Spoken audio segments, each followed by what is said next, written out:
آج سماج کی کیا حالت بنی ہوئی ہے. اگر اللہ نے کسی کو پیسے سے نواز دیا, کسی کو جائیداد سے نواز دیا, سونے کی انگوٹھی بھی پہنی جا رہی ہے, سونے کی چین بھی پہنی جا رہی ہے, سونے کے ہار بھی پہنے جا رہے ہیں, اور نہ جانے کیا کیا چیز سونے کی پہنی جا رہی ہے, جبکہ اللہ کے نبی نے کہا میری امت کے مردوں کے لیے سونا حرام کر دیا گیا, میری امت کے مردوں کے لیے ریشم کو حرام کر دیا گیا. آج حد تو یہاں تک ہو گئی, جب کسی کی سگائی ہو رہی ہے, منگنی ہو رہی ہے, رشتہ پکا ہو رہا ہے, سالیاں بھر مجمع میں اپنے جیجا کو سونے کی انگوٹھی پہنا رہی ہیں, سارا کا سارا مجمع دیکھ رہا ہے, سارے کے سارے لوگ تماشائی بنے ہوئے ہیں, سارے کے سارے لوگ گونگے اور بہرے بنے ہوئے ہیں, کوئی یہ کہنے کو تیار ہی نہیں ہے کہ اللہ کے نبی نے سونے کو مردوں کے لیے حرام کر دیا. پڑھو تو صحیح, جنت جہنم قبر سب چیزیں ذکر ہے, پڑھنے کی فرصت ہو تبھی تو. اللہ نے کہا شادیاں بھی ہوں گی جنت کے اندر. کیسی عورتوں سے؟ لہم فیہا ازواج مطہرہ, ایسی حوروں سے تمہاری شادی کرائی جائے گی, ایسی خواتین سے تمہاری شادی کرائی جائے گی جو مطہر ہوں گی, پاک ہوں گی. پاک کے معنی میں مفسرین نے ذکر کیا کہ ان عورتوں کو نہ حیض آ رہا ہوگا, ان عورتوں کو نہ نفاس آ رہا ہوگا, ان عورتوں کو نہ تھوک آ رہا ہوگا, نہ ناک آ رہی ہوگی, کچھ نہیں آ رہا ہوگا. سارے کے سارے دنیاوی عیب سے وہ عورتیں پاک ہوں گی. ایسی عورتوں سے تمہاری شادی کرائی جائے. پتہ چلا کہ دنیا کے اندر پریشانیوں کا آنا طے ہے. اللہ آزمائے گا, پریشانیوں میں مبتلا کرے گا, لیکن پریشانیوں میں پڑنے کے بعد ہم جنت کا راستہ نہ بھلا دیں. جنت کی طرف لے جانے والا جو پاتھ ہے, جو راستہ ہے, جو مارگ ہے, اس کو بھلا کر کے ہم کہیں ایرو گیرو کے مسلک پر, ایرو گیرو کے مذہب پر, ایرو گیرو کے طریقے پر, ایرو گیرو کو آئیڈیل بنا کر کے کہیں جنت جیسی حسین و جمیل نعمت کو ہم کھو نہ دیں. یہ ساری کی ساری چیزیں ذہن و دماغ. جنت کی نعمتوں کے حوالے سے ہم نے یہ سنا تھا کہ جنت اور جہنم ہیں, جنت کے دروازے بھی ہیں, جنت میں محلات بھی ہیں. جنت کے محلات کو کس طریقے سے اللہ رب العالمین نے بنایا ہے. جنت کے محلات میں کمرے بھی ہیں, جنت میں درجات بھی ہیں, جنت میں ایک مقام جو مقام محمود کے نام سے جانا جاتا ہے وہ بھی ہے. اور وہ مقام اللہ رب العالمین نے اپنے نبی حضرت محمد مصطفیٰ صلی اللہ علیہ وسلم کے لیے تیار کیا ہے. اور یہ بھی بات آئی تھی کہ جنتی جب جنت میں جائیں گے تو اپنے محلات, اپنے مکانات, اپنے کمرے یہ جا کر کے خود سے پہچان لیں گے. اتنی باتیں ہمارے سامنے آ چکی ہیں. آئیے ذرا دیکھیں کہ اللہ رب العالمین نے جنت میں جو نعمتیں تیار کی ہیں وہ ان کی اور کیا صفات ہیں, اور کیا کیا نعمتیں اللہ نے اپنے متقی بندوں کے لیے تیار کی ہیں, اس کو ذرا دیکھتے ہیں. پہلی چیز کہ اللہ رب العالمین نے جو جنت بنائی ہے, جنت میں جو نعمتیں تیار کی ہیں وہ بہت ہی اعلیٰ کوالٹی کی ہیں.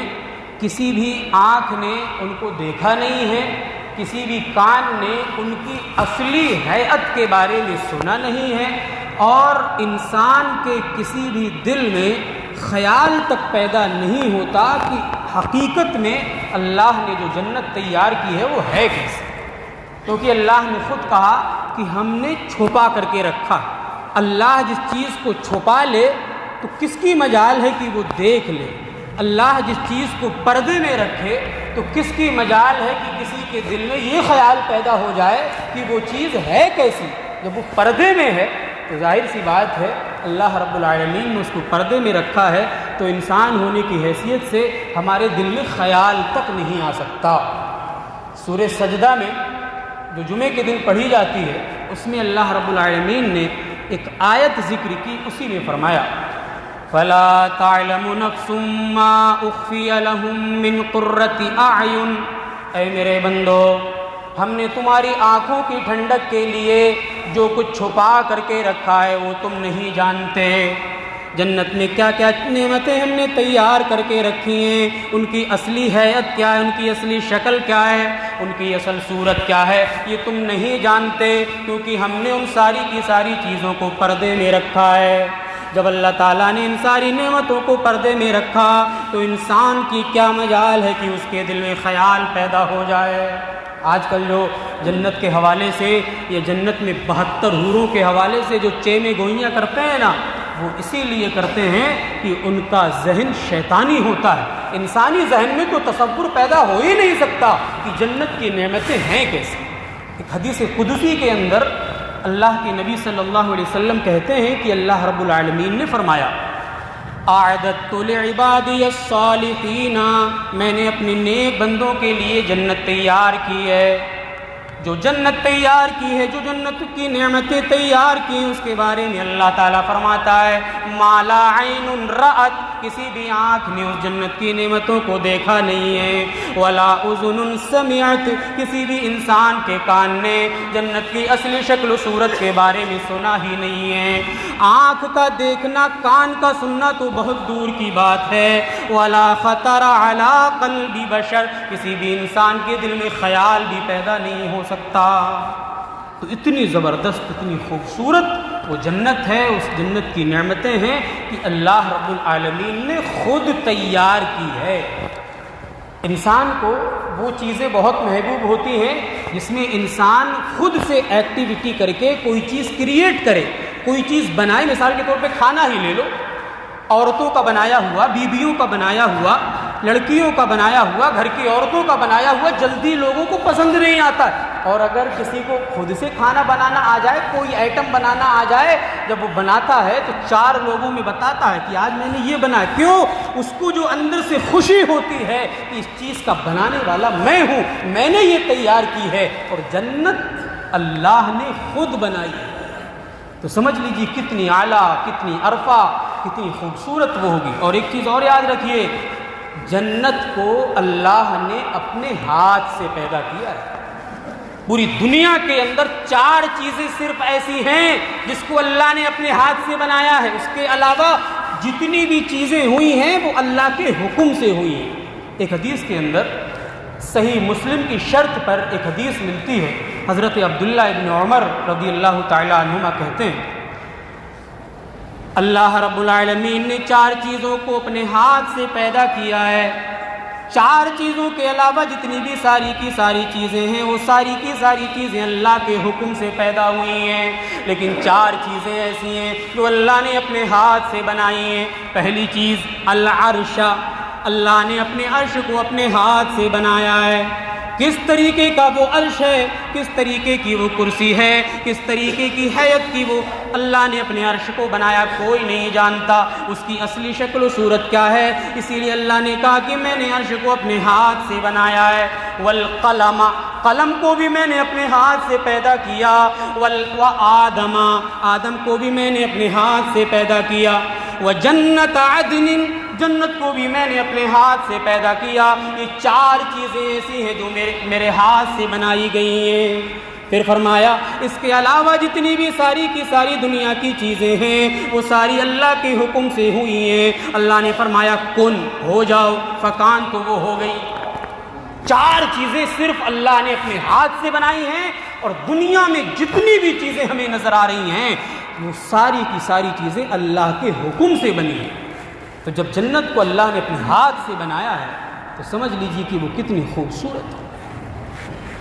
جنت میں ہم داخل ہو گئے۔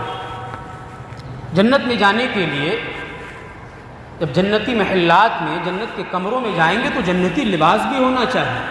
ایسے ہی پھٹے پرانے کپڑے میں کوئی 5 اسٹار ہوٹل میں پہنچ جائے، گھسنے نہیں دے گا، بھگا دے گا اور کہے گا کہ آس پاس میں بھی مت بھٹک جانا۔ اگر کوئی گندا ہو، کوئی فقیر ہو، کوئی محتاج ہو، کوئی مانگنے والا ہو، جس کے کپڑے بوسیدہ ہوں، پھٹے پرانے ہوں، تو اچھے اچھے ہوٹل میں گھسنے نہیں دیتا ہے، بھگا دیتا ہے۔ اور وہ جنت ہے۔ تو جنت میں جب داخل ہوں گے تو لباس بھی اعلیٰ قسم کا ہوگا، اعلیٰ کوالٹی کا ہوگا۔ اللہ نے فرمایا یلبسون من سندس و استبرق، جنتیوں کو جو لباس پہنایا جائے گا وہ ریشمی لباس ہوگا۔ اللہ نے 2 لفظ استعمال کیے، سندس اور استبرق۔ ان دونوں کے دونوں الفاظ کا مطلب ریشم ہوتا ہے۔ سندس کے معنی ہوتے ہیں اعلیٰ قسم کا ریشم، نرم قسم کا ریشم، ملائم قسم کا ریشم۔ استبرق کے معنی ہوتے ہیں کہ موٹا ریشم، خوبصورت ریشم۔ لیکن دونوں کی دونوں چیزوں کے بارے میں کہا کہ یہ ریشم سے تعلق رکھتی ہیں۔ جنتیوں کو جو لباس پہنایا جائے گا وہ ریشم کا ہوگا۔ اور ایک جگہ پر کلر بھی بتایا، فرمایا یلبسون ثیابا خضرا من سندس، جنتیوں کو جو لباس پہنایا جائے گا وہ ہرے ریشمی لباس پہنایا جائے گا، ہرے کلر کا ریشم پہنایا جائے گا۔ تو ریشم بھی بتایا اور ریشم کا کلر بھی بتایا، کتنا خوبصورت وہ ریشم۔ پھر اس کے بعد فرمایا کہ لباس پہنانے کے بعد کنگن پہنائے جائیں گے، کنگن زیورات جنتیوں کو پہنائے جائیں گے۔ اللہ رب العالمین نے قرآن میں فرمایا یحلون فیہا من اساور من ذہب ولؤلؤا، جنتیوں کو جو جنت میں لباس دے دیا جائے گا، لباس پہنا دیا جائے گا، تو ان کے ہاتھ میں اور پیر میں کنگن بھی پہنائے جائیں گے۔ کنگن کس طریقے کے ہوں گے؟ فرمایا سونے کے کنگن ہوں گے اور موتی کے کنگن ہوں گے۔ ذرا دھیان سے سنو، اللہ نے ریشم کو بھی مردوں کے لیے حرام کر دیا۔ اس دنیا کے اندر ہم نہ ریشم پہن سکتے ہیں نہ سونے کو پہن سکتے ہیں، لیکن وہی کہا کہ جنت میں جب تم داخل ہوگے تمہارا لباس بھی ریشمی ہوگا، تمہارے کنگن بھی سونے اور موتی کے ہوں گے۔ نبی اکرم جناب محمد رسول اللہ صلی اللہ علیہ وسلم نے ایک حدیث کے اندر کہا ان النبی صلی اللہ علیہ وسلم اخذ حریرا فجعله فی یمینہ، اللہ کے نبی نے ریشم کو ہاتھ لگایا، ریشم کو پکڑا اور اس کو اپنے دائیں ہاتھ میں لے لیا۔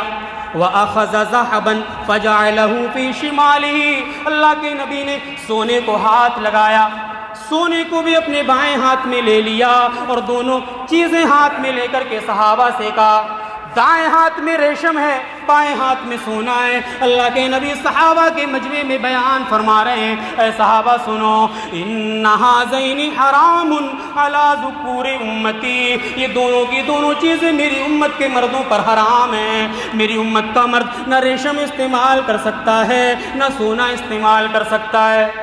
آج سماج کی کیا حالت بنی ہوئی ہے؟ اگر اللہ نے کسی کو پیسے سے نواز دیا، کسی کو جائیداد سے نواز دیا، سونے کی انگوٹھی بھی پہنی جا رہی ہے، سونے کی چین بھی پہنی جا رہی ہے، سونے کے ہار بھی پہنے جا رہے ہیں، اور نہ جانے کیا کیا چیز سونے کی پہنی جا رہی ہے، جبکہ اللہ کے نبی نے کہا میری امت کے مردوں کے لیے سونا حرام کر دیا گیا، میری امت کے مردوں کے لیے ریشم کو حرام کر دیا گیا۔ آج حد تو یہاں تک ہو گئی، جب کسی کی سگائی ہو رہی ہے، منگنی ہو رہی ہے، رشتہ پکا ہو رہا ہے، سالیاں بھرے مجمع میں اپنے جیجا کو سونے کی انگوٹھی پہنا رہی ہیں، سارا کا سارا مجمع دیکھ رہا ہے، سارے کے سارے لوگ تماشائی بنے ہوئے ہیں، سارے کے سارے لوگ گونگے اور بہرے بنے ہوئے ہیں، کوئی یہ کہنے کو تیار ہی نہیں ہے کہ اللہ کے نبی نے سونے کو مردوں کے لیے حرام کر دیا ہے۔ نبی اکرم نے ایک ہاتھ میں ریشم لیا، ایک ہاتھ میں سونا لیا اور صحابہ سے کہا اے صحابہ سنو، ان ھذین حرام علی ذکور امتی، نہ تم سونا پہن سکتے ہو نہ ریشم پہن سکتے ہو۔ سونا اور ریشم جنت میں پہنایا جائے گا۔ جنت میں اگر پہننا ہے تو دنیا میں بچنا پڑے گا، اور دنیا میں ہی پہن لیں گے تو جنت میں محروم کر دیا جائے گا۔ پتہ چلا کہ لباس ریشم کا ہوگا جنتیوں کا، اور کنگن سونے کے اور موتیوں کے۔ لباس پہنا دیا، اب لباس پہنا کر کے بٹھالا جائے گا۔ جیسے مہمان آتا ہے نا، آئیے آئیے آئیے، یہاں بیٹھیے یہاں بیٹھیے، گھر کا جو سب سے اچھا حصہ ہوتا ہے وہاں لے جاتے ہیں، ارے یہاں آئیے۔ جس کوالٹی کا مہمان ہوتا ہے اسی کوالٹی کی ضیافت بھی ہوتی ہے، ارے یہاں آئیے، اندر آئیے۔ اسی طریقے سے جنت میں بھی اللہ کہے گا لباس بھی مل گیا، کنگن بھی مل گیا، آئیے آئیے۔ اب کہاں آئیے؟ بیٹھیے، ٹیک لگا کر کے بیٹھیے۔ اللہ نے قرآن میں فرمایا متکئین فیہا علی الارائک، جب جنتی جنت کے اندر داخل ہو جائیں گے لباس بھی پہنا دیا جائے گا، کنگن بھی پہنا دیے جائیں گے۔ اس کے بعد بھی اللہ کہے گا آئیے ذرا ادھر آئیے، اپنی مسندوں پر ٹیک لگا کر کے بیٹھ جائیے۔ اتنی عزت ملے گی، متکئین فیہا علی الارائک، آئیے اپنی مسندوں پر بیٹھ جائیے، اپنی چارپائیوں پر بیٹھ جائیے۔ چارپائیاں کیسی ہوں گی؟ سورہ غاشیہ کے اندر اللہ رب العالمین نے فرمایا فیہا سرر مرفوعہ واکواب موضوعہ ونمارق مصفوفہ وزرابی مبثوثہ، بلند و بالا مسندیں ہوں گی، مسندوں پر تکیے لگا دیے گئے ہوں گے، اچھی اچھی چادریں، اچھی اچھی قالین بھی بچھا دی گئی ہوں گی۔ کہا جائے گا آئیے اپنی اپنی مسندوں پر بیٹھ جائیے، مسندوں پر ٹیک لگا کر کے بٹھا دیا جائے گا، لباس پہنا دیا گیا، کنگن پہنا دیے گئے، ٹیک لگا کر کے بٹھا دیا گیا۔ اب کیا ہوتا ہے جب مہمان کو بٹھا دیتے ہیں تو ضیافت میں شروع ہوتے ہیں، لاؤ کھانا لاؤ، پانی لاؤ، یہ لاؤ، یہ لاؤ، فلاں چیز لاؤ، فلاں چیز لاؤ، جو سب سے اچھی چیز ہے وہ لے آؤ۔ اس طریقے سے کرتے ہیں۔ اللہ رب العالمین بھی ضیافت کس طریقے سے کرے گا؟ جب مسند پر ٹیک لگا کر بیٹھ جائیں گے تو کھانے کے لیے چیز آئے گی۔ سب سے پہلی چیز کیا ملے گی جنت میں کھانے کے لیے معلوم ہے؟ مچھلی کی کلیجی۔ کھانے کے لیے سب سے پہلے جنت میں مچھلی کی کلیجی ملے گی۔ نبی اکرم صلی اللہ علیہ وسلم نے ایک حدیث کے اندر فرمایا اول طعام یأکلہ اہل الجنہ فزیادۃ قبض النون، جنتی لوگ جب جنت میں مسندوں پر بٹھا دیے جائیں گے تو سب سے پہلے کھانے کے لیے جو چیز پیش کی جائے گی وہ مچھلی کی کلیجی ہوگی۔ غور کرو مچھلی کی کلیجی کتنی سی نکلتی ہے، پورے علاقے کی مچھلی کو جمع کر کے اگر ان کی کلیجی نکالی جائے تو شاید کسی کی ایک ہانڈی بھی نہ بن پائے، ایک گھر کے افراد کی خوراک بھی نہ بن پائے۔ کتنی قیمتی چیز اللہ رب العالمین جنتیوں کو سب سے پہلے پیش کرے گا، مچھلی کی کلیجی پہلے کھلائی جائے گی۔ مچھلی کی کلیجی کے بعد میوے، پھل، گوشت، طرح طرح کا سب کچھ ملے گا۔ اللہ نے فرمایا وَأَمْدَدْنَاهُمْ بِفَاكِهَةٍ وَلَحْمٍ مِّمَّا يَشْتَهُونَ، جب جنتی لوگ جنت میں داخل ہو جائیں گے کھانے کے لیے ان کو میوے پیش کیے جائیں گے، کھانے کے لیے گوشت بھی پیش کیا جائے گا، وَمِمَّا يَشْتَهُونَ جو کچھ بھی چاہیں گے سب ملے گا۔ میوے بھی مل گئے، گوشت بھی مل گیا، کلیجی بھی مل گئی، پھل بھی ملیں گے۔ اور پھل جب ملیں گے تو فرشتے جنتیوں کو نام بتائیں گے، یہ کیلا ہے، یہ سیب ہے، یہ انگور ہے، یہ فلاں ہے، یہ فلاں، سب نام بتائیں، کیونکہ نام وہاں نہیں جانے گا۔ حضرت آدم علیہ السلام کو جب اللہ نے پیدا کیا تھا تو دنیا کی کسی بھی چیز کے بارے میں نہیں جانتے تھے۔ وَعَلَّمَ آدَمَ الْأَسْمَاءَ، اللہ نے آدم کو ساری چیزوں کا نام بتایا، یہ ہے، یہ ہے، یہ ہے۔ ایسے ہی جب جنتی جنت میں جائیں گے تو فرشتے پھلوں کے نام بتائیں گے جنتی، جب نام بتائیں گے تو یہ جنتی ہم ہی اور آپ میں سے ہوں گے، انسان ہی ہوں گے۔ انسانی خصلت کا تقاضا ہے، وہ کبھی نہ کبھی ایسی کوئی حرکت کر ہی دیتا ہے جس سے پتہ چلتا ہے کہ یہ انسان ہے۔ جب جنت میں پھل پیش کیے جائیں گے تو جنتی کہیں گے ارے یہ تو وہی پھل ہیں جو ہم دنیا میں کھا کے آئے ہیں، کیلا بھی کھایا، سیب بھی کھایا، انار، انگور سب کھایا، یہ تو وہی ہے۔ اللہ نے یہ بھی حیت قرآن مجید کے اندر بیان فرمائی کلما رزقوا منها من ثمرة الرزقا قالوا هذا الذي رزقنا من قبل وأتوا به متشابها، جنتی لوگوں کو جب پھل پیش کیے جائیں گے تو جنتی کہیں گے اے اللہ یہ تو وہی پھل ہیں جو ہم دنیا کے اندر کھا کر کے آئے ہیں، نام بھی سب ایک سے لگ رہے ہیں، یہ تو نام سنے سنے سے لگ رہے ہیں۔ وأتوا به متشابها، ان ساری کی ساری چیزوں کے نام تو ہم سن کر کے آئے ہیں، یہ ساری کی ساری چیزیں تو ہم کھا کر کے آئے ہیں۔ لیکن فرشتے جب کہیں گے کہ نام تو تم نے سنا ہے لیکن ذائقہ کبھی نہیں سنا ہوگا، دیکھا کبھی نہیں ہوگا اس طریقے کا پھل۔ اللہ کے نبی صلی اللہ علیہ وسلم نے ایک حدیث کے اندر کہا لیس فی الجنت شیء، جنت کے اندر کوئی بھی چیز ایسی نہیں ہوگی جو دنیاوی چیزوں سے مشابہت رکھتی ہو سوائے ناموں کے۔ نام تو ایک جیسے ہوں گے، نام تو آپ نے دنیا میں ہم نے سنے ہوں گے، لیکن جنت میں انہی ناموں کی چیزیں تو ملیں گی۔ جیسے گوشت کہا تو گوشت یہاں بھی جانتے ہیں، پھل کہا پھل یہاں بھی دیکھے ہیں، میوے کہا میوے یہاں بھی ہم دیکھتے ہیں کھاتے ہیں، نام تو ایک سے ہوں گے لیکن چیزیں سب بدلی ہوئی۔ کھانے کے لیے بھی مل گیا، اب پانی بھی دیا جائے گا۔ پینے کے لیے قرآن کے الفاظ ہیں 4 چیزیں دی جائیں گی، پانی، شراب، دودھ، شہد، 4 چیزیں. یہ بھی اللہ رب العالمین نے قرآن میں فرمایا مثل الجنة التي وعد المتقون فيها أنهار من ماء غير آسن وأنهار من لبن لم يتغير طعمه وأنهار من خمر لذة للشاربين وأنهار من عسل مصفى. جنتیوں کو پینے کے لیے 4 چیزیں دی جائیں گی. پانی کی نہریں بہ رہی ہوں گی، پانی بھی پلایا جائے گا. فرمایا پانی اس کوالٹی کا ہوگا کہ اس میں کبھی بدبو نہیں آئے گی. دنیاوی پانی کس طریقے کا ہے؟ 3 دن 4 دن 5 دن 10 دن 1 ہفتے کے لیے کسی برتن میں پانی کر کے رکھ دو، اگلے دن اس میں بدبو آنے لگتی ہے، پینے کا من نہیں کرتا، باسی ہو جاتا ہے، ذائقہ بھی بدل جاتا، رنگ بھی بدل جاتا ہے. لیکن اللہ فرما رہا ہے جنت میں جو پینے کے لیے پانی دیا جائے گا اس کا کبھی رنگ بھی نہیں بدلے گا، ذائقہ بھی نہیں بدلے گا. وَأَنْهَارٌ مِّن لَبَنٍ لَّمْ يَتَغَيَّرْ طَعْمُهُ. جنت میں جو دودھ پیش کیا جائے گا، جو دودھ تمہیں پلایا جائے گا اس کا کبھی ذائقہ نہیں بدلے گا. آج دنیاوی دودھ کا کیا معاملہ ہے؟ آج دودھ میں پانی نہیں بلکہ پانی میں دودھ ملایا جا رہا ہے. آپ کسی دودھیا سے جب دودھ لیتے ہیں تو آپ کو کبھی کبھی یہ لگتا ہے کہ پانی میں دودھ ملا کر کے دے رہے ہیں، دودھ میں پانی نہیں. اگر دودھ میں پانی ملایا جائے تو اس کی حیت دودھ کی طریقے کی لگے گی، لیکن یہاں تو پانی میں دودھ ملایا جا رہا ہے، یعنی پانی زیادہ دودھ کم، اور ذائقہ بدل جاتا ہے. 1 دن دودھ یہاں رکھ دو، اگلے دن وہ مٹھا بن جاتا ہے، دہی بن جاتا ہے، سب بدل جاتا ہے، کھانے کا مزہ، ذائقہ، رنگ سب بدل جاتا ہے. لیکن اللہ نے کہا کہ جنت میں جو دودھ ملے گا بہت اعلیٰ کوالٹی کا ہوگا. وَأَنْهَارٌ مِّن لَبَنٍ لَّمْ يَتَغَيَّرْ طَعْمُهُ. جنت میں جو تمہیں دودھ پیش کیا جائے گا اس کا کبھی رنگ بھی نہیں بدلے گا، ذائقہ بھی نہیں بدلے گا.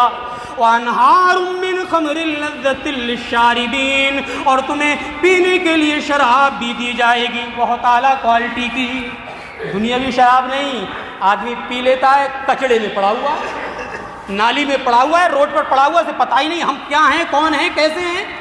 یہ شراب نہیں جو ہماری شکل کو، ہماری عقل کو معوف کر دیتی ہے، بالکل ختم کر دیتی ہے، وہ شراب اعلیٰ کوالٹی کی. 4تھی چیز وَأَنْهَارٌ مِّنْ عَسَلٍ مُّصَفًّى. پینے کے لیے تمہیں صاف شفاف شہد بھی دیا جائے گا. یہ 4 چیزیں پینے کے لیے دی جائیں گی. کھانے کے لیے بھی مل گیا، پینے کے لیے بھی مل گیا. اب کیا چاہیے؟ شادی بھی ہونا ہے. عورت کی ضرورت ہے، لڑکی کی ضرورت، شادی بھی ہوگی. اللہ رب العالمین نے قرآن مجید میں فرمایا، قرآن پڑھو تو صحیح، جنت، جہنم، قبر، سب چیزیں ذکر ہے. پڑھنے کی فرصت ہو تبھی تو. اللہ نے کہا شادیاں بھی ہوں گی جنت کے اندر. کیسی عورتوں سے؟ لَهُمْ فِيهَا أَزْوَاجٌ مُطَهَّرَةٌ. ایسی حوروں سے تمہاری شادی کرائی جائے گی، ایسی خواتین سے تمہاری شادی کرائی جائے گی جو مطہر ہوں گی، پاک ہوں گی. پاک کے معنی میں مفسرین نے ذکر کیا کہ ان عورتوں کو نہ حیض آ رہا ہوگا، ان عورتوں کو نہ نفاس آ رہا ہوگا، ان عورتوں کو نہ تھوک آ رہا ہوگا، نہ ناک آ رہی ہوگی، کچھ نہیں آ رہا ہوگا. سارے کے سارے دنیاوی عیب سے وہ عورتیں پاک ہوں گی. ایسی عورتوں سے تمہاری شادی کرائی جائے گی. صفات بھی بیان فرمائی وہ کیسی ہوں گی. فرمایا وَزَوَّجْنَاهُمْ بِحُورٍ عِينٍ. ایسی حوروں سے تمہاری شادی کرائی جائے گی جو موٹی موٹی آنکھوں والی ہوں گی. لڑکی کی خوبصورتی آنکھوں سے پہچانی جاتی ہے، یہ آیت بتا رہی ہے. موٹی موٹی آنکھوں والی، خوبصورت آنکھوں والی حوروں سے تمہاری شادی کرائیں. اور ایک مقام پر تو کہا اتنی خوبصورت ہوں گی کأنہن بیض مکنون، ایسا لگے گا کہ یہ چھپائے ہوئے سفید موتی ہیں. ایسی خواتین، ایسی حوریں ہوں. تو شادی بھی ہو، کھانا پینا رہنا لباس سب کچھ مل گیا، شادی بھی ہو گئی. اب اللہ رب العالمین ایک جنرل اعلان کرے گا. کیا اعلان کرے گا؟ قرآن مجید کے اندر اللہ نے فرمایا کُلُوا وَاشْرَبُوا هَنِيئًا بِمَا أَسْلَفْتُمْ فِي الْأَيَّامِ الْخَالِيَةِ. اے جنتیوں، مزے سے تم کھاؤ، مزے سے تم پیو، خوب جنت کے اندر انجوائے کرو، مزہ کرو. آج اسی آیت سے مجھے لگتا ہے لوگوں نے غلط سمجھ لیا ہے اور دنیا کے اندر یہ کاریہ کرم شروع کر دیا کہ ہماری زندگی کا صرف ایک ہی مقصد ہے، to eat, to drink, to enjoy. کھاؤ پیو موج کرو، بس، اور کوئی مقصد نہیں ہے زندگی کا. یہ مقصد نہیں ہے. دنیاوی زندگی کا مقصد تو ہے کہ ہم اللہ کی عبادت کریں. آخرت میں جب دنیا کی عبادت کر کے ہم جائیں گے تو اللہ جنت میں ہم کو یہ اعلان کرے گا اور یہ ہم کو بشارت دے گا کہ تم کھاؤ پیو انجوائے کرو، اس کے بدلے میں بما اسلفتم فی الایام الخالیہ، اس لیے کہ تم دنیا کے اندر نیکیاں کر کے آئے.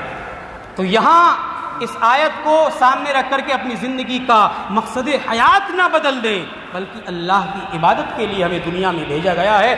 آخرت میں اللہ ہم سے کہے گا کھاؤ پیو موج کرو. جنت کے اندر ایک نعمت جو بہت ہی اعلیٰ قسم کی ہوگی وہ یہ کہ جنت میں شور شرابہ نہیں ہوگا، بڑی شانتی، بڑا پرسکون ماحول جنت کے اندر ہوگا. آج ہم کسی سماج میں، کسی محلے میں، کسی گاؤں میں رہتے ہیں تو اگر وہاں شور شرابہ ہوتا ہو تو وہاں نہ پڑھ سکتے ہیں، وہاں نہ لکھ سکتے ہیں، وہاں نہ کوئی اکیلے میں تنہائی میں کرنے کے جو کام ہے نہ وہ کر سکتے. بڑا عجیب سا لگتا ہے کہ ارے شور شرابہ ہو رہا ہے. ارے بہت دور مت جائیے، نماز یہاں ہوتی ہے اور سڑک پر بچے شور کر رہے ہیں تب کتنا ڈسٹرب ہوتا ہے اور ڈسٹرب ہوتا ہے. کہا کہ شور شرابہ یہ ایک الجھن ہے اور یہ الجھن جنت میں نہیں ملے گی، شور شرابہ نہیں ہوگا. ایک حدیث سے سن، اتا جبریل النبی صلی اللہ علیہ وسلم، حضرت جبریل علیہ السلام نبی کے پاس آئے اور کہنے لگے اے نبی بشر خدیجہ ببیت فی الجنہ، خدیجہ کو تم جنت میں ایک محل کی بشارت دے دو. اے نبی اپنی پہلی بیوی حضرت خدیجہ کو تم جنت میں محل کی بشارت دے دو. فرمایا وہ محل کس طریقے کا ہوگا؟ اس طریقے کا ہوگا کہ اللہ تعالیٰ سفید موتیوں سے بنائے گا. سفید موتیوں سے بنائے گئے محل کی تم اپنی بیوی کو جنت کی بشارت دے دو. فرمایا ولا صخب ولا نصب، جنت کے اندر نہ شور ہوگا نہ ہنگامہ ہوگا، ایسی جنت کی تم اپنی بیوی کو بشارت دے دو. اس حدیث سے پتہ چل رہا ہے لا صخب فیہ ولا نصب، جنت کے اندر نہ شور ہوگا نہ ہنگامہ، کچھ نہیں ہوگا، بڑی شانتی پرسکون ماحول ہوگا، کھاؤ پیو موج کرو. جنت کی ایک نعمت یہ ہوگی کہ اللہ رب العالمین اپنے جنتی بندوں سے راضی ہو جائے گا ہمیشہ کے لیے، کبھی ناراض نہیں ہوگا. اور اللہ نے قرآن مجید کے اندر بھی یہی کہا کہ میری رضا یہ دنیا کی سب سے بڑی چیز ہے، سب سے بڑی نعمت ہے. وَرِضْوَانٌ مِّنَ اللَّهِ أَكْبَرُ، اللہ نے قرآن میں کہا وَرِضْوَانٌ مِّنَ اللَّهِ أَكْبَرُ، میری رضا، میری خوشنودی، میرا راضی ہو جانا یہ دنیا کی سب سے بڑی نعمت ہے. اور یہ نعمت بھی اللہ جنتیوں کو عطا کرے. نبی اکرم جناب محمد رسول اللہ صلی اللہ علیہ وسلم نے ایک حدیث کے اندر فرمایا اذا دخل اہل الجنت الجنہ واہل النار النار، جب جنتی لوگ جنت کے اندر چلے جائیں گے، جہنمی لوگ جہنم کے اندر چلے جائیں گے، تو اللہ تعالیٰ فرشتوں کو حکم دے گا کہ یہ فرشتوں میرے جنتی بندوں سے پوچھو حل رضیتم، کیا تم راضی ہو یا نہیں. آج یہی ہوتا ہے نا، مہمان گھر میں آئے، ساری خدمت کرنے کے باوجود بھی ہم پوچھتے ہیں کوئی ضرورت ہے، کوئی پریشانی تو نہیں ہے، کسی چیز کی حاجت تو نہیں.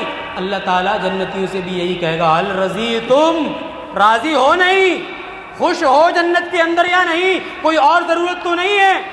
اللہ تعالیٰ پوچھے گا حل رضیتم، اے میرے متقی بندوں کیا تم جنت کے اندر راضی ہو یا نہیں.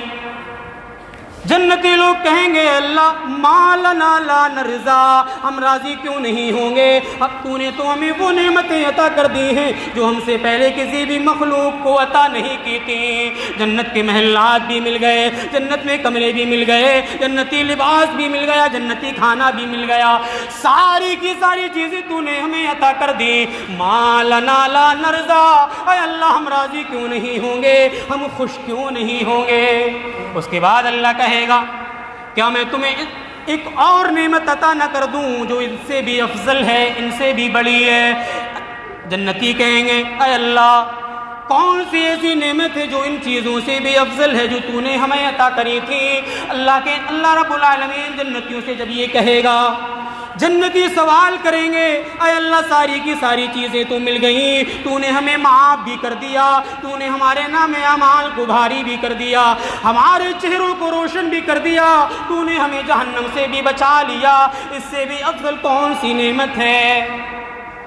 اب اللہ رب العالمین کے سامنے جنتی بندے یہ کہیں گے اللہ اس سے بھی افضل کوئی چیز ہے؟ تو اللہ رب العالمین کہے گا احل علیکم رضوانی فلا اسخط بعدہ ابدا، اے میرے بندو میری رضا میری خوشنودی تمہارے لیے حلال ہو گئی، آج کے بعد سے میں تم سے کبھی ناراض نہیں ہوں گا، میں تم سے ہمیشہ کے لیے راضی ہو گیا، آج کے بعد سے میں تم پر غصہ نہیں کروں گا، تم سے کبھی خفا نہیں ہوں گا، یہ میری سب سے بڑی نعمت مان لو، یہ نعمت بھی مل جائے گی۔ اللہ تعالیٰ ہمیشہ کے لیے جنتیوں سے خوش ہو جائے گا، کبھی ناراض نہیں ہوگا۔ ایک اور نعمت ملے گی جنت کے اندر، وہ کیا ہے؟ وہ ہے دیدار الہی۔ کیا مطلب؟ اللہ رب العالمین کا دیدار نصیب ہوگا کن کو؟ جنتیوں۔ اللہ رب العالمین نے فرمایا للذین احسنوا الحسنى وزیادہ، جنتیوں کو جنت میں حسنہ ملے گی اور زیادہ ملے گا۔ مفسرین نے کہا کہ حسنہ سے مراد جنت ہے اور زیادہ سے مراد دیدار الہی ہے، یعنی جنتیوں کو جنت بھی ملے گی اور پلس میں دیدار الہی بھی ملے گا۔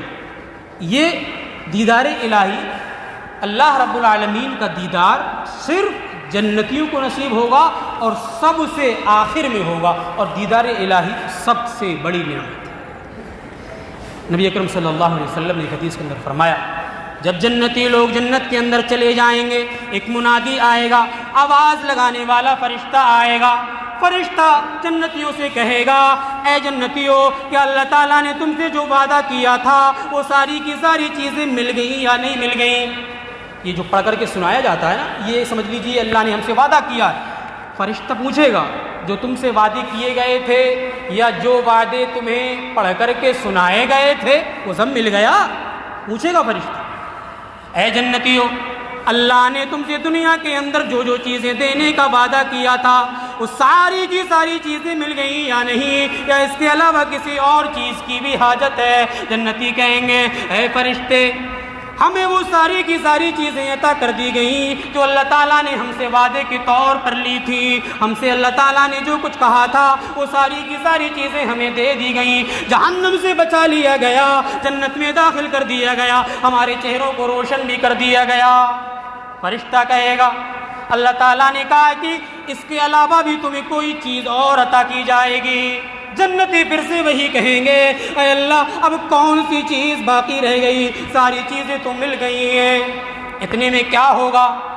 فَيَكْشِفُ الْحِجَابَ، اللہ تعالیٰ اپنے پردے کو ہٹا دے گا، اپنی چادر کو ہٹا دے گا۔ فَيَنظُرُونَ إِلَيْهِ، وہ سارے کے سارے جنتی اللہ کی طرف دیکھ رہے ہوں گے، اسی لیے اللہ نے کہا وجوہ یومئذ ناظرہ الی ربہا ناظرہ، چند چہرے ایسے ہوں گے تو چمک رہے ہوں گے، چمکنے کے بعد فرمایا الی ربہا ناظرہ، وہ اپنے رب کی طرف دیکھ رہے ہوں گے، اپنے رب کا دیدار کر رہے ہوں گے۔ دیدار الہی بھی مل گیا۔ جنتی کہیں گے فواللہ ما اعطاہم اللہ شیئا احب الیہم، ہمیں آج سے پہلے کوئی بھی ایسی نعمت اللہ نے عطا نہیں کی تھی جو دیدار الہی سے زیادہ اچھی ہو، اور کہا ولا اقر لاعینہم، دیدار الہی کو کرنے سے پہلے ہماری آنکھوں کو کبھی جنت میں اتنی ٹھنڈک نہیں پہنچی تھی جتنی آج اللہ کا دیدار کرنے کے بعد ہمیں ہماری آنکھوں کو ٹھنڈک ملی ہے، سکون ملا ہے۔ تو دیدار الہی بھی جنتیوں کو میسر ہوگا، یہ جنتیوں کو ایک بہت بڑی نعمت اللہ رب العالمین عطا کرے۔ ایک آخری چیز جنتیوں کے لیے، جنت کی جو نعمت ہے، نعمت کے طور پر جو جنت ملے گی وہ ہمیشہ کے لیے ہوگی، دنیاوی معاملات کی طرح نہیں، آج پریشانی، آج یہاں درد، آج وہاں درد، آج فلاں ہاسپٹل، آج فلاں ہاسپٹل، پریشانی، دکھ، درد، مرض، کچھ نہیں ہوگا جنت۔ یہ بہت بڑی نعمت ہے۔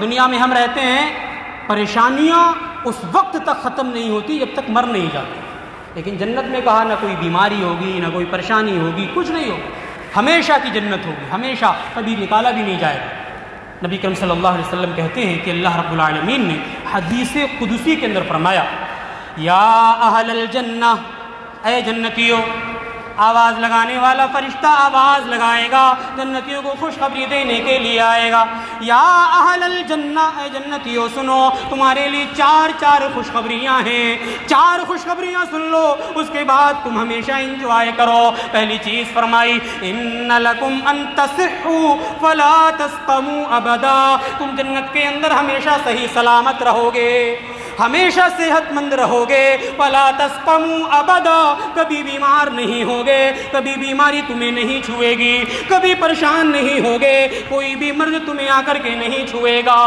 یہ بہت بڑی نعمت ہے۔ اگر کوئی بیماریوں سے بچ جائے، اس سے پوچھو کتنا اچھا اپنے آپ کو محسوس کرتا ہے۔ تو یہ بیماریوں سے بچا لینا بھی ایک بہت بڑی نعمت ہے جو جنتیوں کو میسر کی جائے۔ منادی دوسرے نمبر پر فرمائے گا، وَإِنَّ لَكُمْ أَن تَشِبُّوا فَلَا تَحْرَمُوا أَبَدًا، اے جنتیوں سنو، تم ہمیشہ جنت کے اندر جوان رہو گے، کبھی تم بوڑھے نہیں ہوگے، بڑھاپا کر کے تمہاری کمر نہیں توڑے گا، بڑھاپے کی کمزوری تمہیں محسوس نہیں ہوگی، ہمیشہ تم جوان رہو گے، جوانی کی حالت میں تمہیں جنت کے اندر داخل کیا جائے گا، کبھی بھی تمہیں بڑھاپا کر کے نہیں چھوئے گا۔ بڑھاپا ایک بہت بڑی بیماری ہے۔